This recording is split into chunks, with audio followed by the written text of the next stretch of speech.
Très bien. Alors, parlant des projets où tout le monde projet Yuda, en featuring avec Agressivo.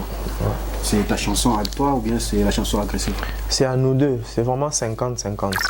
On peut, on doit toujours apprendre. Monivine des aboués, tu vas arrêter d'apprendre le jour où tu vas, pour moi, le jour où tu as un cercueil, tu vois. Et moi, je suis comme ça.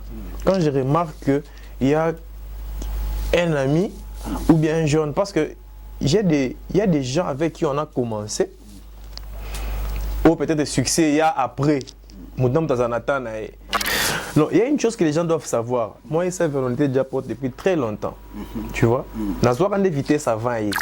À chaque fois que je fais un son, déjà, dans un esprit, je dois faire ça mieux que ce que j'ai fait hier. Donc, du coup, quand un jeune talent il vient, à Pessika, la modalité, na union sonné.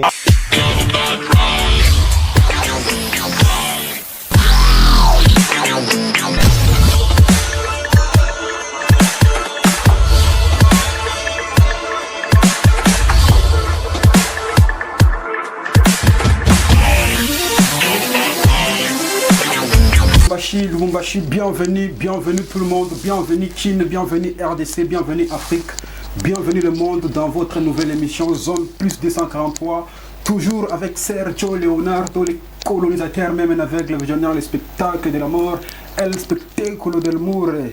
Après plus de 2 semaines d'absence, nous revoilà encore avec une nouvelle émission, avec un nouveau invité. Donc, comme nous avons promis que 2024, ça va ynder comme vous n'avez pas idée. Aujourd'hui, toujours dans mes habitudes, je me suis déplacé vers un ingénieur de son de haute qualité qui n'est plus à présenter dans notre ville de Lubumbashi ou en République démocratique du Congo. Je voulais annoncer dès l'entame de notre émission, mon invité s'appelle tout simplement DJ 115. Montosala Makambo. Donc, je suis venu aujourd'hui au studio de DJ 115. Nous allons échanger avec lui par rapport à ce qu'il a déjà réalisé, par rapport à ce qu'il fait actuellement et par rapport à sa vision dans le futur. Bonjour DJ 115. Bonjour Léonard. Comment vous sentez tout? Ouais, on tout posé, nous avons son malin, ça se voit. Aujourd'hui, tout ça est une surprise, tu es en studio.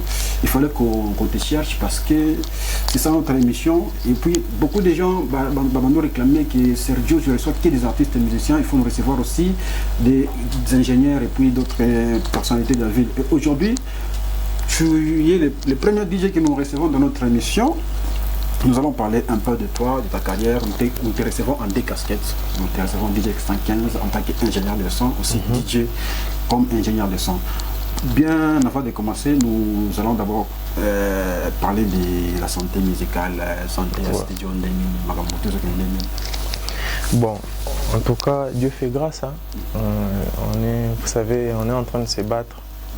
Et petit à petit, c'est vrai qu'on n'est pas encore au niveau où on souhaite être, mais quand même, on a vraiment tout ça, quand même pas mon par rapport à ce qu'on veut, quoi. Ah, c'est ça, je vois. Ouais. Alors, DJ 115, parlez-nous un peu de l'amour avec la musique. Ça a commencé comment? L'amour avec la musique, c'est comment? Bon, c'est quelque chose que je suis né avec, hein, que moi-même je ne sais expliquer, parce que je suis né d'abord dans une famille où on aimait tous la musique, tu vois, on chantait à l'église depuis qu'on était gosse. Donc, c'est comme ça que je me suis dit qu'avec les talents que j'avais, je pouvais essayer d'expérimenter ça à ma manière, quoi, et tracer mon chemin. Et ça a commencé aujourd'hui. Alors, avant de commencer, là on attaque d'abord casquette à ingénieur de son. Oui. Pourquoi d'abord Combo 115? Ça signifie quoi? Bon, 115, c'est un nom qui, bon, je peux dire, c'est vraiment mon prénom. Hein. Et bon, ce qui est bizarre, c'est que mon prénom, quand j'étais encore en 4e primaire, j'avais des amis qui se moquaient de mon prénom en disant que c'était un nom de vieux et tout. Et du coup, c'est quoi le prénom en question? Mon prénom c'est... On va pas se moquer. On te promet, on va pas se moquer. Voilà, donc mon prénom c'est... Tu sais, c'est quelque chose que je dis jamais dans des émissions et tout. Mais... Exclusivement aujourd'hui pour ces malades. Bon, mon prénom c'est Alain. Et Bon, tu sais, quand j'étais encore petit, tu vois, aujourd'hui j'ai grandi, et quand j'étais encore petit, mes amis se moquaient vraiment de moi en disant que c'était un nom de vieux, un nom trop ancien, tu vois. Vu que c'est mon grand frère qui a voulu que je m'appelle comme ça, et voilà. C'est comme ça que Alain, c'est là que 115 est sorti. Donc 115 est sorti du prénom Alain. Ouais, 115 est sorti du prénom Alain. Alors, parcours, c'est quoi, ingénieur de son? Ça a commencé comment? Tu étais inspiré par qui? Ouais. Lelo ou c'est frayé chemin nayo? C'était comment? Ouais, moi d'abord, j'étais d'abord musicien, j'étais rappeur. J'ai enregistré d'abord au studio de gens. Et voilà quoi, c'est en regardant ce qu'eux ils faisaient que moi aussi j'ai commencé à apprendre petit à petit. Et quand Dieu a fait grâce et que j'ai eu un deal, il fallait que je parte en Afrique du Sud. C'est là que j'ai profité maintenant pour essayer d'expérimenter ce que je voyais, quoi, mon ingénieur du son faisait et tout. Voilà. Et puis, c'est aussi bref. L'Afrique du Sud, comment tu es arrivé à t'installer? Ouais, quand je suis arrivé là-bas, je me suis renseigné parce que tu vois, là-bas, il y a quand même on enseigne sur ça. Il y a une école pour ça. Ouais, il y a des écoles pour ça. Et voilà, ça s'est passé comme ça. Il y avait plein de trucs. Et j'ai commencé à suivre les cours des bases, quoi. Base, et puis c'est parti comme ça. Et puis c'est parti comme ça. C'est là où tout a commencé. Et maintenant, tu es venu à Lubumbashi. Comment tu es arrivé à t'imposer, à t'installer à Lubumbashi? Comment tes débuts ici à Lubumbashi? Bon, à Lubumbashi, ça n'a pas vraiment été facile parce qu'il y a une très grande partie de moi que les gens ne connaissent pas par rapport à ma carrière, tu vois. Parce que moi, j'ai parté au studio, hein. J'ai parti au studio à l'époque chez Sophistic. Et ouais, là-bas, j'ai trouvé, il y avait des artistes qui enregistraient. Et moi, j'étais genre un petit bitinda, quoi. Et il y avait, à l'époque, il y avait DJ Kams là-bas. Il y avait aussi Junior ML. Il y avait même Aggressivo. Le temps où ils enregistraient leurs chansons, moi, j'étais genre un petit bitinda, quoi. Donc, quand ils ont besoin de l'eau, quand ils ont besoin d'acheter les carburants, c'est moi qui envoyais. Et j'avais accepté tout ça pour apprendre, quoi. Je voulais voir ce qu'eux ils faisaient parce qu'à l'époque, c'est eux qui... Le terrain, c'était à eux. Et je me disais que je dois suivre ce qu'eux ils font pour que moi aussi un jour qu'on m'écoute. Et c'était comme ça. Alors, à l'époque, là, c'était quel ingénieur de son qui t'a inspiré, qui t'a donné ces goûts-là de faire aussi du son? Bon, à l'époque, il y avait pas beaucoup des ingénieurs. Hein. Il y avait beaucoup, mais les gens que moi j'ai trouvé, que dans mon abandon inspirant, il y avait DJ Camps, il est en Afrique du Sud aujourd'hui. Et puis aussi Junior ML. Oui, Junior ML, ce sont eux qui m'ont vraiment inspiré. Et puis je m'inspirais beaucoup plus aussi de... Bon, eux, j'aimais leur musique par rapport au terrain, ce qu'ils faisaient sur place, ça marchait bien. Mais je m'inspirais beaucoup plus aussi des DJ Khalid, tu vois, comme moi j'étais rappeur, je voulais trop écouter les rappeurs américains. Alors, et aujourd'hui, DJ 115 s'est imposé dans la ville de Lubumbashi.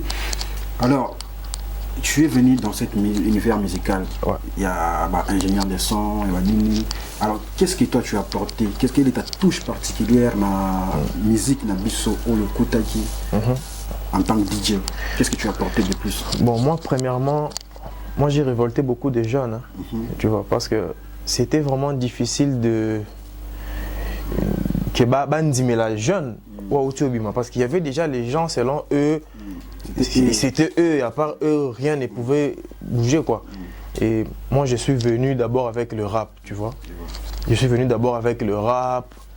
Et puis, tu vois, Jeanne et Bélé s'est révolté. Ils ont compris que nous aussi, on pouvait faire parce que c'était genre, les jeunes ne pouvaient rien faire. Il n'y avait que eux, ils étaient là à contacter des ingénieurs, des beatmakers et des bandas parce qu'il y avait le gros poisson qui n'était plus là, ils étaient partis. Et c'est comme ça, j'ai essayé un peu de révolter beaucoup de jeunes, tu vois.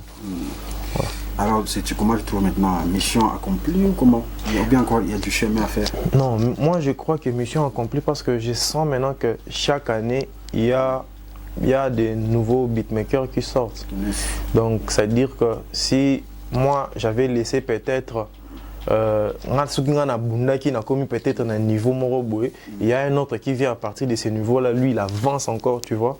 Et puis, il y a encore un autre. Et chaque année, maintenant, il y a les talents comme ça qu'on est en train de découvrir ici. Et moi, ça me fait plaisir, quoi. Ça fait plaisir, c'est toujours pour l'avancement de notre musique en province. Alors, parlons justement, il y a des jeunes au besoin d'être, parce qu'aujourd'hui, nous nous sommes rendus compte qu'il suffit qu'un jeune a un PC, et puis il y a combien d'ingénieurs de son. Alors, il y a combien de beatmakers, ingénieurs de son. Alors, c'est quoi ton analyse par rapport à un phénomène? Parce qu'à Lubumbashi, actuellement, DJ, comme il est belé comme tu n'as pas idée. Alors, c'est quoi ton analyse? Papa, Oebi, je sais pas, Balobara. Et ça, bisous, sont des au côté à l'eau la terre, tu sais. Moi, je crois que bisous, sont dans la machine. À l'époque, nous aussi, on nous traitait comme ça en disant que aux yeux de la machine, tu vois. Mais maintenant, tu as bara et le roi Lingi. Pebisika ou Fouakende, tu vois. Et c'est le maintenant, tu as la vision, papa. Et tu sais, il y a Moussala. Attends, tu as bandit na téléphone. Tôt ou tard, le monde va toujours le découvrir et il va exploser, tu vois. Et moi, je ne peux décourager quelqu'un au azu machine à ça, on a découragé parce qu'on a bibisika na outande na banda, tu vois. Donc, tout ce que moi je peux dire, Moutou a la vision un jour ça va payer. C'est un conseil que tu peux adresser à ces jeunes aujourd'hui. Ouais. Alors, DJ 115, tu es l'un des anciens, parlant de notre ami Paul Bakaladman, tu es l'un des anciens. Au Bakaladman, au DJ Yakala, la plupart ne font plus, donc ils sont peut-être à Lubumbashi ou ne continuent plus avec le boulot. Alors, toi, tu es toujours là, c'est quoi ton secret? Bon, moi, premièrement, mon plus grand secret est que moi, je sais qu'il y a de la place pour tout le monde, tu vois. Il y a de la place pour tout le monde et puis ma génération est changée. Si tu veux garder ton nom, il faut juste faire preuve d'humilité, tu vois. Quand tu connais pas, tu connais pas. Tu essaies d'approcher celui qui connaît. Pour apprendre. Parce qu'on ne peut sauter. On doit toujours apprendre. Monivin des aboués. Tu vas arrêter d'apprendre le jour où tu vas, pour moi, le jour où tu as un cercueil, tu vois. Et moi, je suis comme ça. Quand je remarque qu'il y a un ami ou bien un jeune, parce que il y a des gens avec qui on a commencé. Ou peut-être succès il y a après. Babosa dur, succès il y a peut-être après, tu vois. Il y a aussi Bamsousou, Baoutiko Botama, tu vois. Et ce que moi je crois que je fais, c'est que avec ce que moi je sais déjà faire, je me dis que non, si j'ajoute aussi ce que lui il sait faire, ça peut faire quelque chose, tu vois. Et c'est comme ça. Moi je peux avoir des problèmes avec tout le monde, sauf les beatmakers et les ingénieurs de son. Tu vois, parce qu'un beatmaker, c'est quelqu'un qu'il faut beaucoup respecter. Il y a une particularité. Moi, j'étais venu avec ma particularité. Tout comme il y a d'autres aujourd'hui, tu vois. Déjà, tu vois. Et du coup, pour ça, il mélange, vous donner des idées. Et c'est gagnant-gagnant, quoi. Il y a un coin, et c'est comme ça.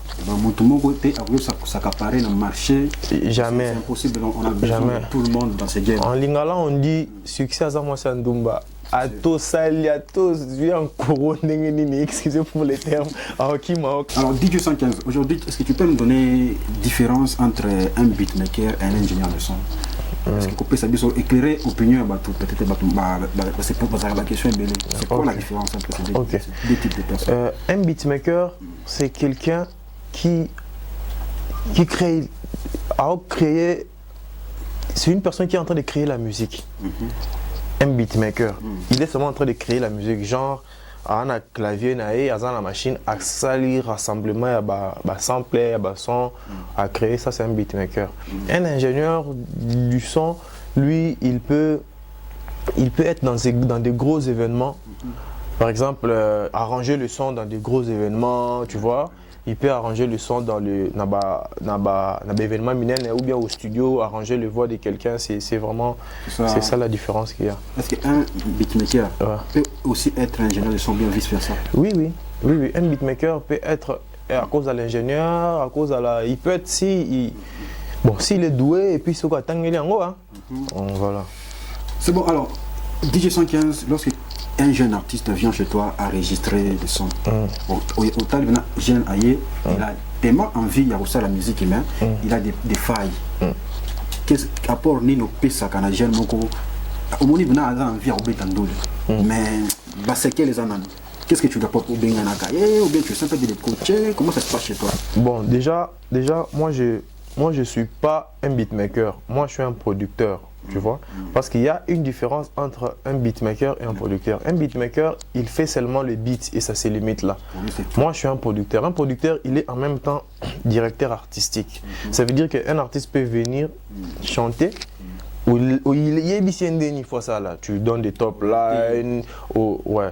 Et c'est souvent comme ça. Bon, les gens de talent, quand ils viennent, on travaille, tu vois. Moi déjà, à chaque fois que je fais un son, déjà, dans un esprit, je dois faire ça mieux que ce que j'ai fait hier. Donc, du coup, quand un jeune talent il vient, à Pessika, la modalité,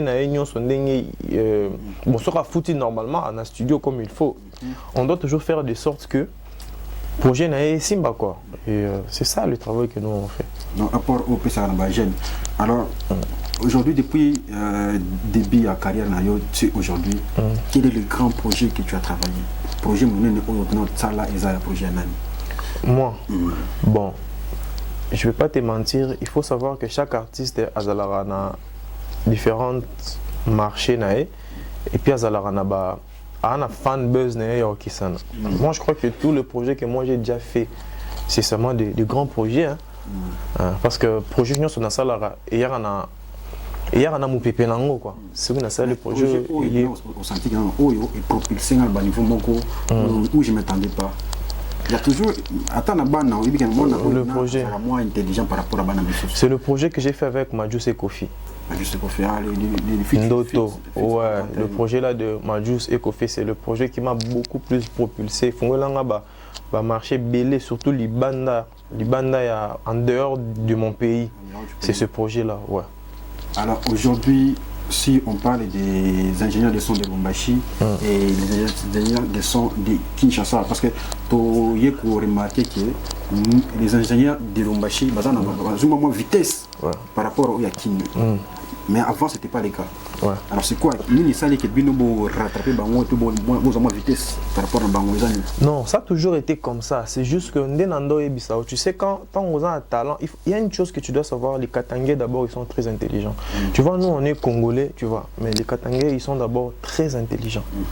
Tu vois, moi je suis né à Kinshasa, j'ai grandi au Katanga. Mais ce que je comprends, c'est que les Katanga, ils sont très intelligents et puis... bon, ils sont intelligents. Quand déjà tu es intelligent, tu vois, et puis ils sont très sages. C'est juste que à Kinshasa, ils n'avaient jamais remarqué que au Katanga, il y avait des jeunes qui étaient très intelligents. Maintenant, avec les réseaux sociaux, on peut permettre ce qu'on va calculer, tu vois. Et c'est là au moins, ils allaient à ah, donc si on comprend, depuis Kala, ce qu'on va ouverture les alagités parce que déjà nous ici au Katanga on partait rarement à Kinshasa. Et puis il faut savoir que c'est maintenant qu'on vient de nous découvrir à Kinshasa. L'Afrique n'a pas encore vraiment découvert ce qu'il y a ici. Mais croyez-moi, d'ici quelques temps, tu vois, ça va péter. Ça va péter. Même l'Afrique va comprendre que la musique. Il y a des très grands musiciens à Kinshasa, mais les producteurs, c'est au Katanga. Alors, on dit que nos ingénieurs de son ici de Lubumbashi ont du mal à faire de la rumba. Machine, faire vraiment musique, ouvrir son du monde, difficulté, qu'est-ce que tu en dis? Cite-moi le nom d'un musicien qui a donné la chance à un producteur d'ici de faire la rumba. On nous a ici, tu vois, déjà ici la rumba ne marche pas. Tu vois, ici la rumba ne marche pas, mais moi j'ai beaucoup de projets rumba que j'ai déjà fait. Et puis il y a d'autres producteurs au Bassal mais ça ne marche juste pas. Tu sais, quand il y a un style qui ne marche pas, c'est difficile et comme en amato, il y a des mélomanes biso. Et c'est comme ça qu'ils ne comprennent pas. Mais nous ici au Katanga, nous faisons tout. Ouais, nous faisons tout. Vous êtes aussi capable de travailler un album rumba? Attends, moi je vais te dire un truc. Je vais partir à Kinshasa. Quand j'arrive à Kinshasa, communication et des kinango bien. Et on va m'inviter à un très grand studio là-bas, chez JP Kiss, tu vois. Je vais arriver là-bas au studio de JP Kiss, Nakoti, il a un très grand studio. En parlant avec lui, il m'a dit une chose. Il m'a dit que tu sais que je suis un Katangais. Tu vois, c'est quelque chose que il m'a dit que je suis un Katangais, je suis venu m'imposer ici et tu vois que j'ai fait tous les grands succès de ces pays ici. Comme toi, tu es du Katanga, Abinanga, Ozana Makila, on a Katangé. Tu vois, non? Ouais, je vois. Donc, tu comprends déjà que la rumba, parce que tu ne vas pas me dire que autant que l'ingénieur Mora Makasi ou Alekijipekis na Congo, je ne sais pas en tout cas. En tout cas, à ma Le connaissance, plus gros hit, c'est lui, mais c'est un Katangé, tu vois. Il m'a dit ça comme ça, qu'il était un Katangé. Donc, tu comprends que nous, et Banda, les lotés. c'est ça. Voilà. Ozana Makila. Ozana Makila. Alors, comment expliquer votre, les ingénieurs ici dans la musique du Katanga? Ouais. Ils s'est penché beaucoup plus dans la musique sud-africaine. Et comment perdre moi originalité dans l'Isso ou la rumba? Comment expliquer ce phénomène? Pourquoi on perd l'identité congolaise qui est la rumba, nous les Katangais? Non, on n'est pas en train de perdre l'identité congolaise. Moi, je crois qu'on est en train d'évoluer. De l'histoire, il y a musique, il y a mboka na biso. Oye ba bisike banda na bisike kende. Tu vois, non? Il y a les tempos qui changent. Par rapport, il y a temps et puis génération.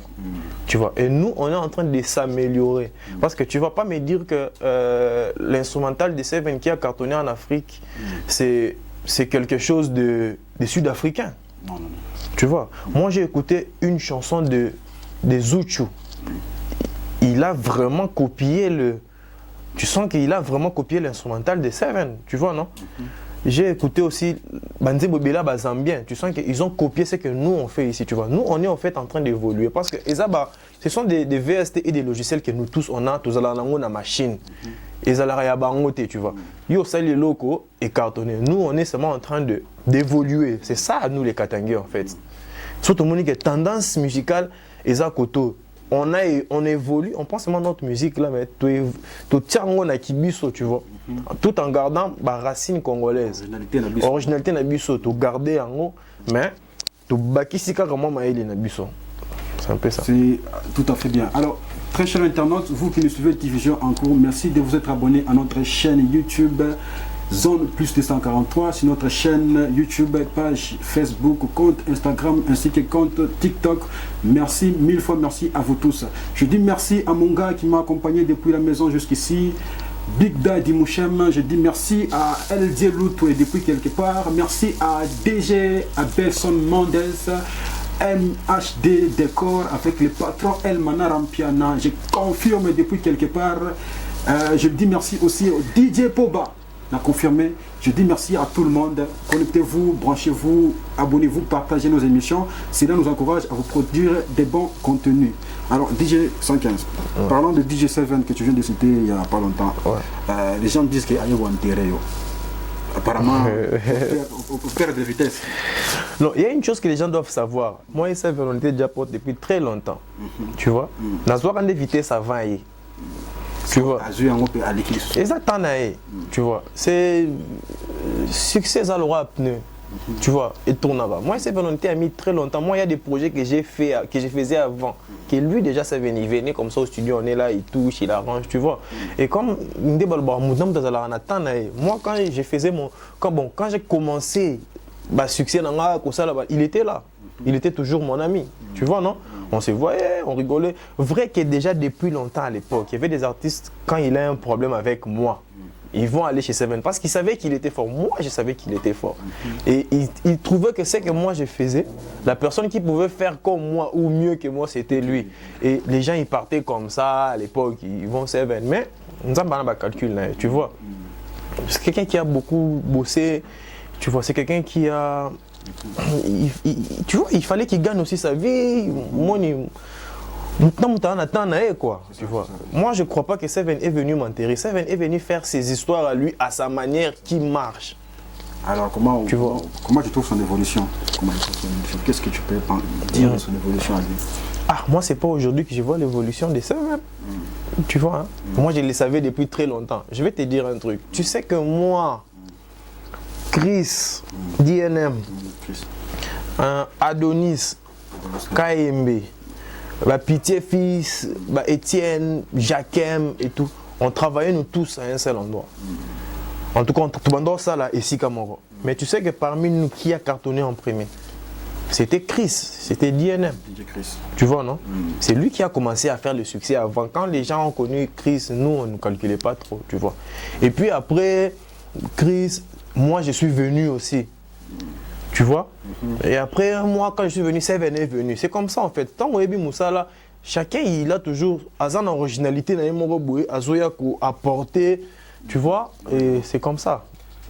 C'est très bien. Alors, parlant des projets où tout le monde projet Youda en featuring avec Agressive. C'est ta chanson à toi ou bien c'est la chanson Agressive? C'est à nous deux, c'est vraiment 50-50. Non, il y a une chose que les gens doivent savoir. Moi et Sève, on était déjà potes depuis très longtemps. Tu vois? La soirée de vitesse, ça va y. Tu vois, on était là en train de travailler au studio parce que plus souvent, moi et les autres beatmakers, on se voit trop. Tu vois? On était là, on travaillait. Parce que moi, quand j'ai fait la prod, voilà quoi. Donc, comme tout artiste, hein, moi j'ai fait ma prod, tu vois. J'ai fait ma prod, j'étais là en train d'arranger la prod et lui il avait séance au studio. Je crois qu'il avait séance avec Reynaldo ou Seven, je ne sais plus. Quand il est arrivé, il a écouté que j'étais en train de travailler sur la prod et il m'a demandé de lui vendre la prod, tu vois.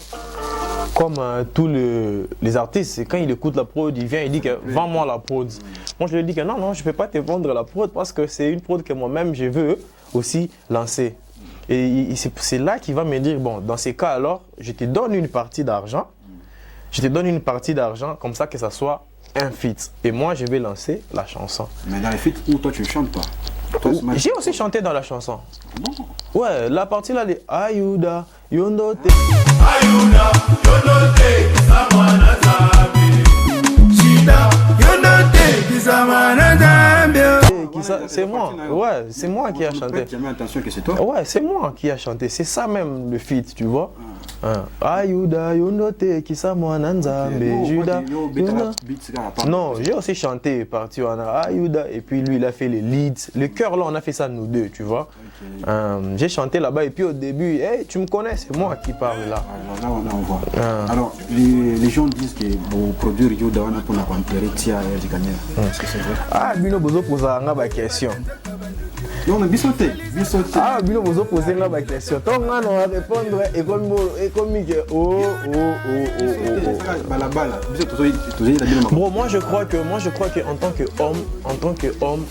tant qu'un homme qui se respecte vraiment, je ne peux que vendre mon œuvre, tu vois.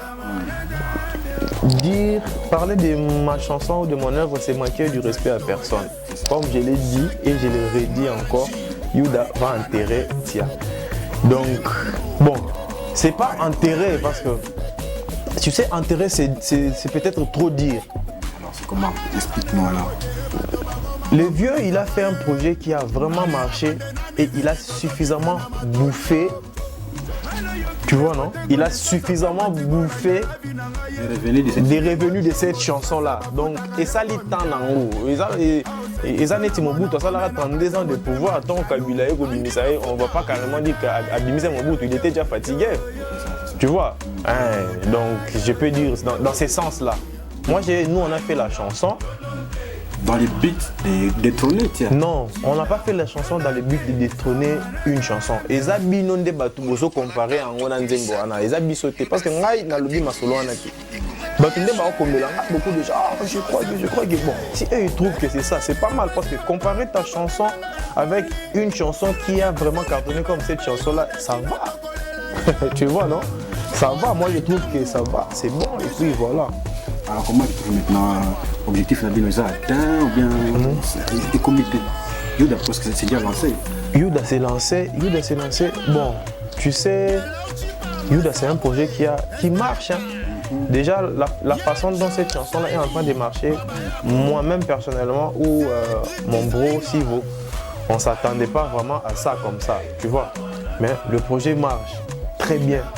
Et d'ailleurs, tout ce que nous on fait, ça marche toujours, tu vois. Et voilà quoi, je ne sais pas quoi dire encore. C'est très bien, alors on va maintenant attaquer ta casquette d'artiste et musicien. Ouais. Alors, apparemment, ma morceau, personnellement, ça ne donne plus, on t'entend plus. La casquette DJ 115 en tant qu'artiste et musicien. Parce que moi, je me rappelle longtemps, DJ 115 était un artiste qui faisait du rap. À un certain moment, à Binis Bamorem, au premier chanter, et puis à un moment, tu as un peu traverser les époques. Mais actuellement, tu as senti que tu as chant de sous-hôtel, tu as alors c'est quoi le problème avec toi? Bon, déjà, il faut savoir que moi, j'ai arrêté de chanter depuis 2018. Ma toute dernière chanson, c'était Unioneche, je crois. Tu vois, depuis, je n'ai plus jamais chanté. Parce que quand je commençais à faire... Quand je faisais mes chansons à l'époque, ça marchait, tu vois. Et puis, il s'est fait que j'ai commencé à faire des chansons pour des artistes qui marchaient beaucoup plus. J'étais maintenant trop sollicité, tu vois. J'étais trop sollicité, je devais travailler pour des artistes et j'avais plus vraiment le temps de faire des chansons pour moi. Et puis, quand je faisais des chansons à moi, si je vais lancer une chanson, il y avait toujours des artistes qui venaient m'acheter mes chansons. Tu vas faire un son, quand il vient, il trouve ta chanson, il t'achète ça. Et je crois que moi, j'avais opté pour l'argent. Tu as tué ta carrière? Bon, j'ai pas tué ma carrière musicale, j'avais mis ça en pause parce que j'avais vraiment besoin d'argent. J'ai vu que j'ai gagné beaucoup plus d'argent étant beatmaker que musicien. Tu vois. La musique, tu dépensais aussi. La musique, j'ai dépensé aussi, tu vois. Et c'est comme ça que j'avais décidé d'arrêter, tu vois. J'ai arrêté de chanter. C'est à peine que j'ai décidé maintenant de me relancer la musique et je n'ai pas encore lancé de chanson. Yuda, c'est la première chanson que j'ai lancée avec Aggressivo. Voilà pourquoi j'ai un projet en cours que je dois lancer. Alors, depuis ton début dans la musique, spécialement dans la musique, et aujourd'hui, ça fait combien de projets déjà lancés? Combien d'albums, combien de singles, combien de chansons? Ah, moi j'avais lancé, tu me connais, j'avais lancé Mourembo, j'avais lancé, je crois que c'est les chansons que moi j'ai déjà eu à lancer vraiment, hein, et que j'ai fait la promotion. 3 ou 4 chansons que j'avais lancées à l'époque, et puis j'ai arrêté. Ouais. 4 chansons seulement? 4 ou 5, je ne sais plus. 4 ou 5? Oui, que j'avais lancé à l'époque. Alors, ça, j'ai vu une affiche, c'est pas épée, c'est quelque chose comme ça. Ouais, et la K. Et la K qui sort quand? Ou bien c'est déjà sorti? Non, c'est pas encore sorti. J'ai juste lancé l'affiche le temps que je termine le projet. Tu vois, comme ça faisait vraiment un bail que je n'ai pas lancé des chansons, il fallait essayer un peu. Il faut que ma génération ait changé, tu vois. Il faut s'adapter aussi. Il faut s'adapter. Maintenant, c'est quelque chose qui n'est pas facile. Et puis, il y a aussi TikTok qui est là. Donc, du coup, je suis en train de faire d'abord la promotion de l'affiche pour, tu vois, réveiller un peu les gens que bientôt, je serai des retours, tu vois. C'est pas facile. S'adapter à une génération, c'est quelque chose qui n'est pas vraiment facile. Et surtout sur le terrain, il y a des gens qui tapent fort. Donc, il fallait vraiment beaucoup de stratégies. Alors, comment toi tu trouves? Tu vas te rattraper? Comment niveau mon musique, il y a un master, on va bosser? Non, comme au niveau mon corps. Parce que déjà, tous les gens qui sont en train de faire succès, ce sont mes potes. Ils seront là derrière moi, tu vois. Ils seront là, ils vont me donner la force. Tu vois, ils vont me donner la force. Les gens qui sont sur le terrain, ils seront là vraiment pour moi. Parce que, Yabi quoi, c'est comme ça qu'on a toujours fait. On se donne de la force. Ils vont me donner la force et on va regagner le terrain comme il se doit. Alors, Elaka, c'est constitué de combien de chansons comme ça?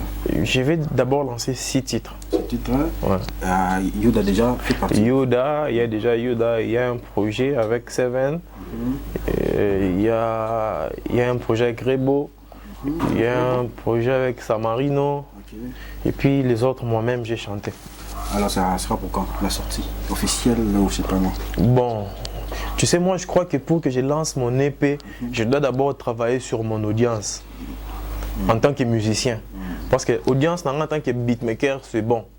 Mais audience en tant que musicien, je dois d'abord travailler sur ça. Parce que si je peux lancer aujourd'hui ou demain, mais le problème c'est audience ni nazana. Tu vois. Je travaille. Non, pas l'image. L'image, c'est quelque chose que je. Oui, ni audience. Ah ouais, très chers internautes, toujours continuer toujours notre émission avec les DJ 115, notre ingénieur de son d'aujourd'hui. Alors DJ 115, alors parlez-nous un peu du projet Elaka. Et qu'on va construire des combien de chansons, il y aura des feats avec qui et quand la sortie de l'épée? Bon, Elaka, je crois que moi j'ai déjà mis 3 titres. Il faut battre banane psycho. Je crois que le titre en dessous, il faut bombe pour n'en plus battre pour ça. Mais j'ai un feat avec Seven. J'ai beaucoup de feats avec des artistes. Il y a déjà Judas avec Aggressivo qu'on a déjà lancé. Et puis il y a ma chanson Elaka que j'ai chanté seul. Il y aura aussi quelques titres que je vais chanter moi-même. Alors, c'est quoi la sortie? Quand la sortie? La sortie, c'est pour... bon, c'est pas pour longtemps, hein. C'est dans quelques jours, mais il faut dire que Bastille, il y aura des différents styles. Mélanger Bastille. On a mélangé vraiment Bastille. Alors, comment expliquer aujourd'hui que tout Bakou à ma piano? C'est quoi influence à ma piano dans la musique? Et ça tendance. C'est ça. Voilà. Et ça, c'est ce qui marche. Donc, il faut attention au sali. Au sali style na wana au sala mais à ma peur non comme nettement identité moi boya qui lelo quoi. Dans la chanson donc il y aura combien de chansons à ma piano ou d'autres styles aussi? Bon, je crois que j'ai mis 3 titres à ma piano. Déjà quand il y a Seven, vous savez déjà les styles qu'il y aura, voilà. Donc avec Aggressivo c'était aussi avec Aggressivo c'est du Kimbo Capiano. Kimbo Capiano. Voilà des styles là aussi quoi. Ouais, Kimbo Capiano. Kimbo Capiano. Kimbo Ka. Tu baxi ya bilor à ma piano la 4. C'est Kimbo Capiano. Kimbo Capiano. Alors, DJ 115, nous sommes presque à la fin de notre entretien aujourd'hui avec toi. Alors, nous voulons un peu brosser des NMMG. C'est comment le projet Ekufa, toi et Sandeni? Ekufa. Ekufa Nangokala. Ekufa pourquoi? Pourquoi Ekufa? Parce que c'était un bon projet, tu as accompagné les artistes. Bon, c'était un bon projet pour les gens qui voyaient ça de loin, tu vois. Tu sais, moi, ce que j'appelle bon projet, c'est quand tu gagnes dedans. Donc tu ne gagnais aujourd'hui, jeune et belé, bazo koufa beaucoup plus de visibilité. Balingi visibilité qui est gagné, tu vois. Et moi par rapport à l'influence.